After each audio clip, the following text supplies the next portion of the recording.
Hi everyone, welcome to my channel, and today we're going to take a look at another horrible case with you. Disciples of Darkness. The city of Welcome in the Free State Province is the youngest and most dynamically developing city in South Africa. It was founded in 1947, following the discovery of the largest gold deposit in the area the previous year. Its name translates from Afrikaans, one of the country's official languages, as greeting. Despite its welcoming name and its industry-forming gold mining, it gained widespread attention due to a grievous crime that occurred there in 2011. When the criminals were identified, the prosecution was baffled. This notorious case became the 10th in the history of international criminal activity. During the investigation, it was discovered that the case involved followers of Satanism and occultism. Michael van Eck was born on August 14, 1987, in the young and developing city for gold miners. He became the only brother to 4 sisters: Natasha, Michelle, Bianca, and Hendriana. The boy grew up in a large and close-knit family. His parents were caring and loving people. To provide a decent life for their children, the head of the family worked hard and organized his own business. The mother created a favorable atmosphere in the home for the growth and development of the younger generation. Michael was sociable and kind, showed diligence in school and sports. He even earned a black belt in karate, which he was very proud of. This gave him confidence and resilience. After finishing school, the young man trained as an electrician. This in-demand profession opened the doors to good earnings and promising work. The young man worked in his field at mine number 4 of the Beatrix mine in the small town of Unison. He did not stop there and continued his education to become an engineer. In 2011, the 23-year-old hero of our story registered on a dating site. In this way, he wanted to distract himself from a breakup and make new acquaintances. It seemed that luck smiled at him one day. Among the numerous photos and profiles, a lonely young man took a fancy to the profile of a sweet and smiling girl. During the ensuing correspondence, the guy learned that their interests coincided. She, like him, disliked noisy parties and drunk companies and wanted to find true love and build a strong family. Michael was pleasantly surprised that he could find a suitable candidate on the internet. Since the young man still lived with his parents, he shared his joys and concerns with his mother. On April 2nd, the son boasted to her that he was going on a date, and he prepared thoroughly for it. To please the girl, he withdrew his first paycheck of 1,000 rand from his card. The only thing that troubled the young man was the unusual place his friend chose for their first meeting. It was the city cemetery. Apparently not to worry his parents, he kept quiet about it. Around 9 p.m. that same day, Michael said goodbye to his family and left the house. He headed to the designated place in a silver Peugeot 207, a gift from his parents for his coming of age. As tradition demanded, the girl was a little late, but her appearance was impressive. The stranger from the internet arrived in a pristine white dress and smiled. The conversation was relaxed, after which she suggested continuing the evening further and invited the young man to a distant part of the cemetery. There, a meadow awaited them with a spread blanket. On it lay a basket of fruits and wine. After the young people had a glass each, the beautiful companion kissed a stunned Michael. Suddenly, the pleasant feeling of the kiss turned to pain and horror. The unsuspecting young man became part of a sinister plan. Since the innocent appearance of his pen pal did not match her inner world, Chana van Heerden was born in 1991 during a crisis period for her parents. When her mother found out she was pregnant, the couple decided to delay their divorce and give their relationship another chance. However, their attempts to reconcile and improve their life together were unsuccessful. The family environment only worsened. Her mother openly disliked the little girl, seeing her as a tie to her husband. After the divorce, she took the children and moved away from her former husband. However, the failed marriage was not the main reason for her coldness. She continued to lack love and attention towards her children, even after the relationship ended.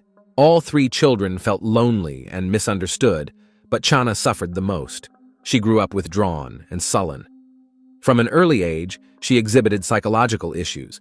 She talked about death and drew incomprehensible pictures. Eventually, the little girl developed an imaginary friend named Azazel. Concerned about their daughter's behavior, her grandparents thought she was possessed. Thus, they decided to take her to church, where she underwent an exorcism ritual. According to a witness, her body convulsed during the prayers. In reality, Chana was scared of crowds and clearly frightened by the ordeal. The shock could have triggered an epileptic seizure. The traumatic event deeply impacted the young girl's memory, causing her to develop a fear of the dark. Additionally, her mother once told her that toys come to life at night, which led the frightened daughter to tape her doll's eyes shut and tie their bodies with shoelaces. As she grew older, her mental condition worsened. At age 10, she nearly harmed a houseguest with a knife while visiting her father. Only after this incident did they seek psychiatric help for Chana. Following a specialist's evaluation, she was prescribed sedatives. The medication had a positive effect on her mood and well-being. She became calmer and more friendly. During a remission period, her father spent more time with his daughter. He often picked her up from school and took her hunting with him. By sharing his hobby, he aimed to give her the attention she lacked. The unstable teenager enjoyed her father's activity. She later confessed that she found pleasure in butchering carcasses and skinning animals. This led her to bring home dead animals, starting with rats and birds and eventually progressing to cats and dogs. She enjoyed cutting flesh and occasionally inflicted injuries on herself. During an investigation, her sister revealed that at age 12, Chana befriended an older man who introduced her to forbidden substances and took advantage of her condition. Her sisters did not inform their parents, but Chana ended the destructive relationship. This experience undoubtedly had a negative impact on her troubled psyche. At age 15, her mother moved to New Zealand, where she met another man and stayed with him. Over time, she never returned for her children.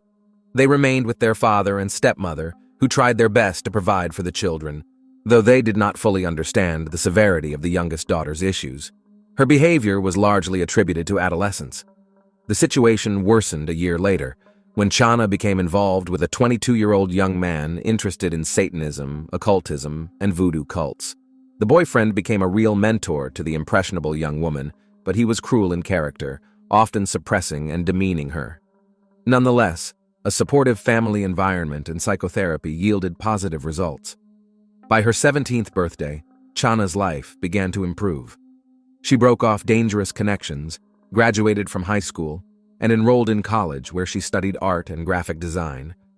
After Chana lost interest in Satanism and stopped using forbidden substances, her emotional state improved. She excelled in her studies and secured a job in her field. At her new job, Chana found support not only from her colleagues, but also from management. It turned out she had a real talent for visual arts, which brought her respect and recognition in her professional field. At the same time, she started dating a man named Warren. To outsiders, her life appeared completely normal. Her family and close friends did not discuss her past, hoping that the difficult times were behind her. However, what was happening in her soul was hard to say. Perhaps her inner demons were merely lying dormant. Her father was the happiest for Chana. He hoped that she had finally matured and would soon marry. However, his expectations were not met. The obstacle emerged from an unexpected source. Warren had a friend named Roy, who considered himself highly sensitive. Despite Chana's sweet and friendly demeanor, he sensed something repellent and malevolent in her. Yet Roy's words were not taken seriously, as her outward appearance did not match his perceptions. One day, he pulled her aside and asked, "Who is Norman?" Each time he saw her, this name popped into the clairvoyant's mind. The young man thought she might not be faithful to his friend, so he decided to ask her directly. In response, Chana unexpectedly spat in his face and demanded he stop bothering her with foolish questions. It later became known that Norman was the second name of Azazel, her imaginary childhood friend. Following the incident, the dynamics between the young people changed. At one of the parties, Chana's attention shifted to a 24-year-old named Martins. Although the young man was generally calm and sociable, there were unpleasant rumors about him. Martins van der Merwe. Martins van der Merwe was born into a well-off and respected family. Unlike Chana, he had excellent relationships with both parents. As a child, he was smart and well-mannered, performing well academically. However, it turned out that since the age of 6, he had been suffering from a mental illness. Around that time, he began experiencing hallucinations. His parents recounted that according to their son, a certain entity appeared to him, convincing the boy that he was endowed with incredible strength. Martins believed this and felt special. Gradually, his mental condition worsened, and his behavior changed. Due to problems at school and home, At the age of 14, van der Merwe was hospitalized in a psychiatric facility. There, he was diagnosed with schizophrenia. Unfortunately, conventional treatment did not help. Since the family was financially secure, his parents dedicated all their efforts to finding effective medications. Thanks to the efforts of both family and doctors, the necessary drugs were eventually found. With these, nearly all deviations were controlled, except for sporadic outbursts of aggression. Martens once witnessed a stray cat being mauled by dogs. It made a deep impression on him. Instead of feeling disgust or pity, he hid the animal's body and watched it. This led him to start torturing animals. He later dropped out of school and began helping his father in the carpentry shop. In the future, Martens dreamed of continuing the family tradition. While working, his condition improved. He no longer wanted to do bad things to animals and take their lives. For this reason, he stopped taking medication. Everyone was wary of his decision, but the young man insisted that the disease had receded and that he was in control. Unfortunately, this turned out to be an inevitable mistake: general insanity. His mental state gradually deteriorated. It was around this time that Martens met Chana. These unstable young people found each other and began dating. However, outwardly they looked happy, so their parents were happy with their relationship. Of course, neither of them admitted to the problems their children had faced in the past.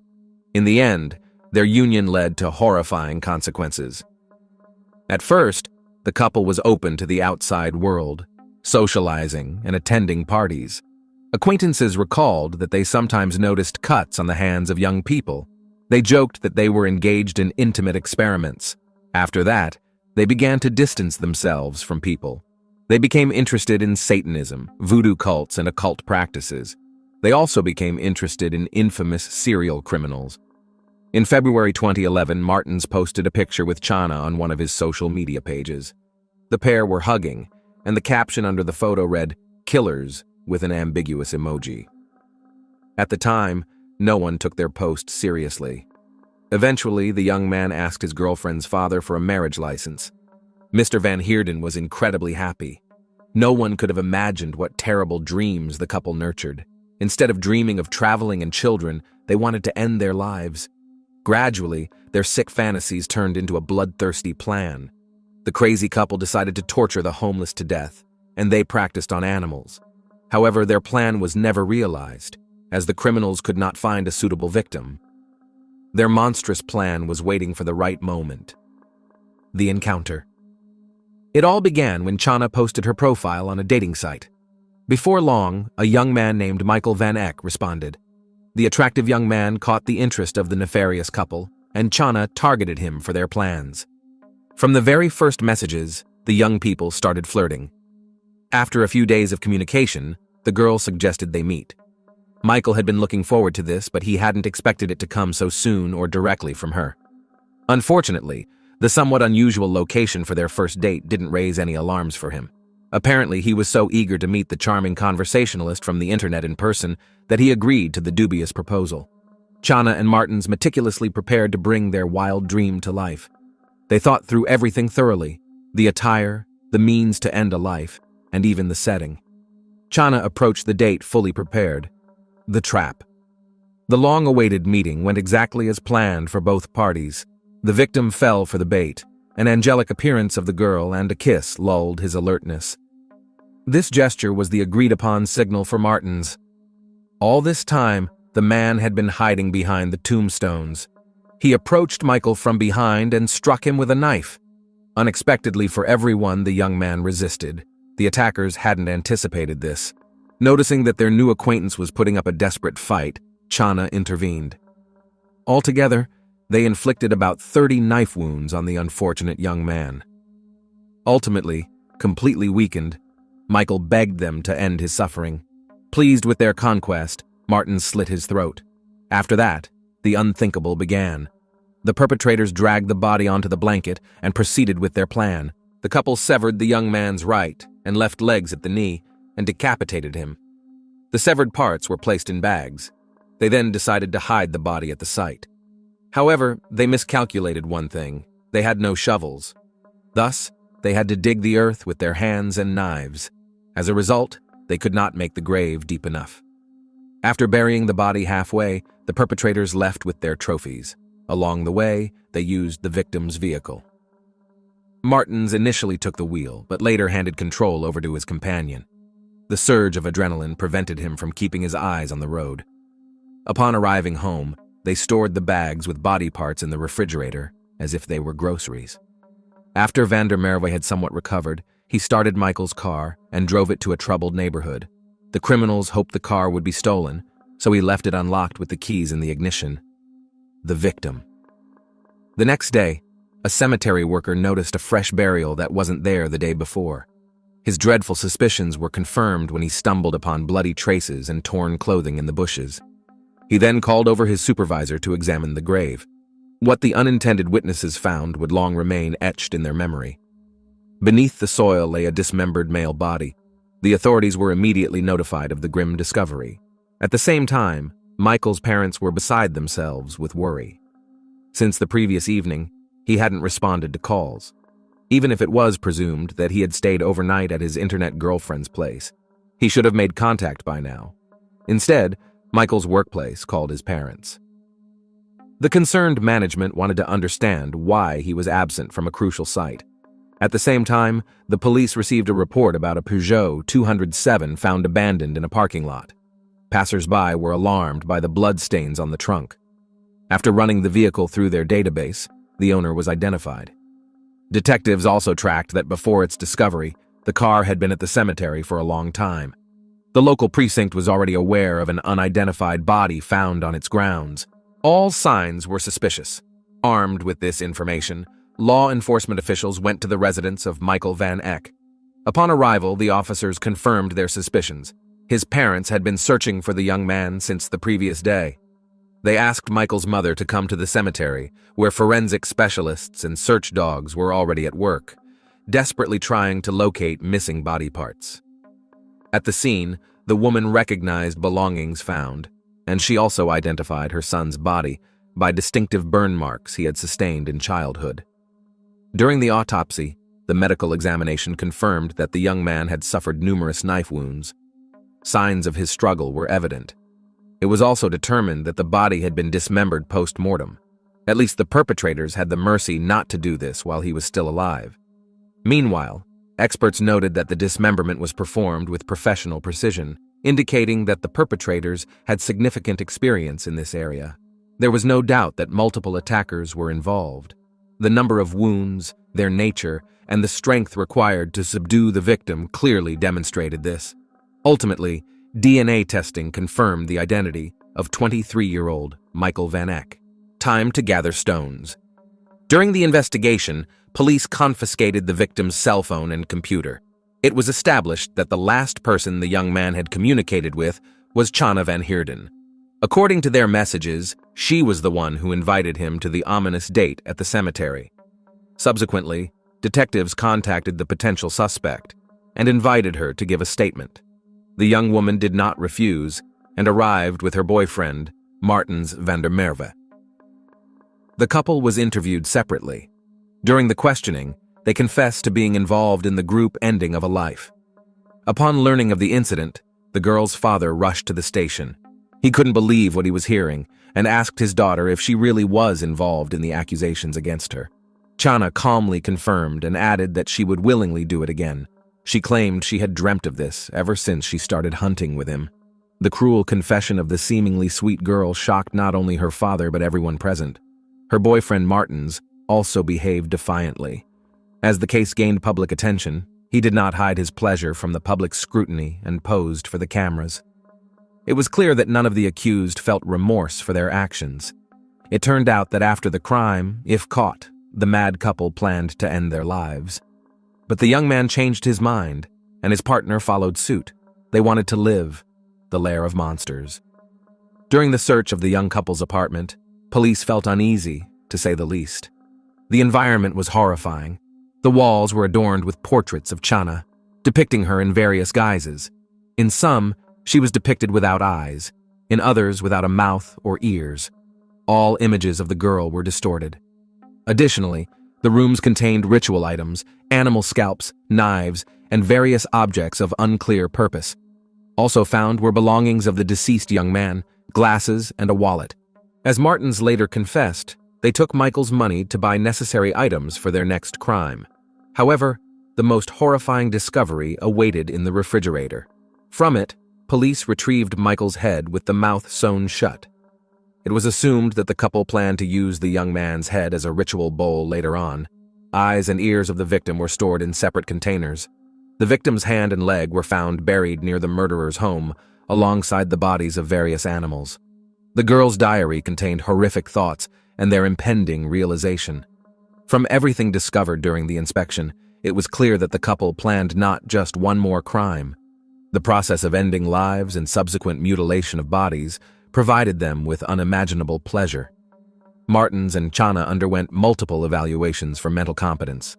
Fortunately, the commission confirmed that the young individuals were aware of their actions and desired the inevitable consequences. Otherwise, they might have avoided punishment and received only mandatory treatment. Punishment. In November 2011, the trial concerning Chana took place, treating her as a serial offender.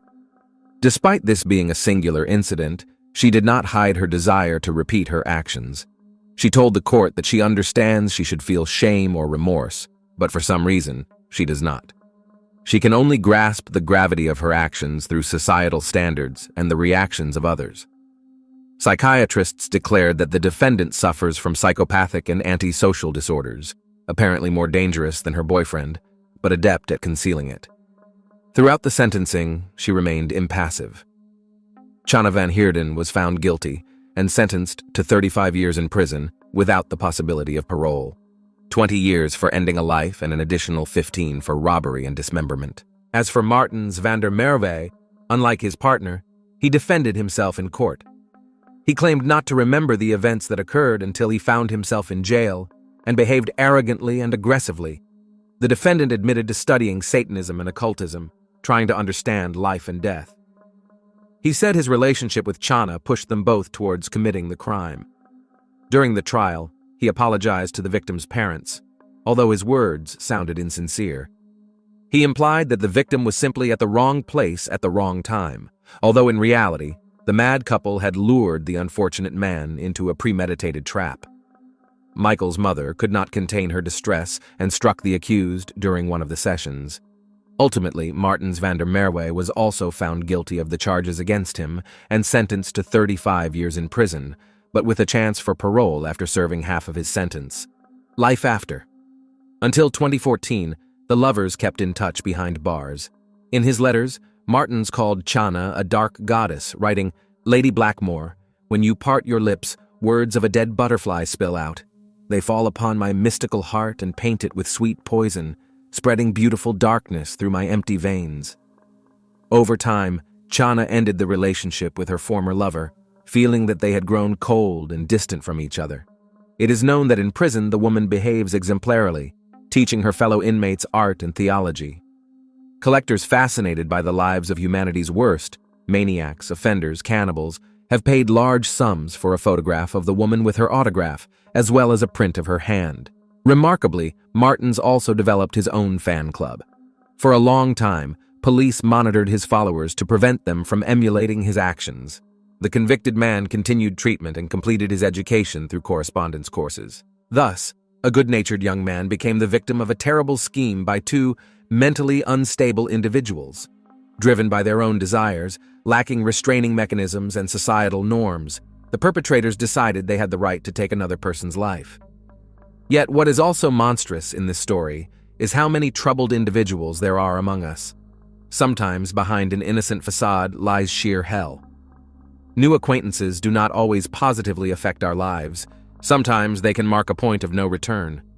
Thanks for watching, guys. Subscribe to my channel. There are many shocking stories ahead of you.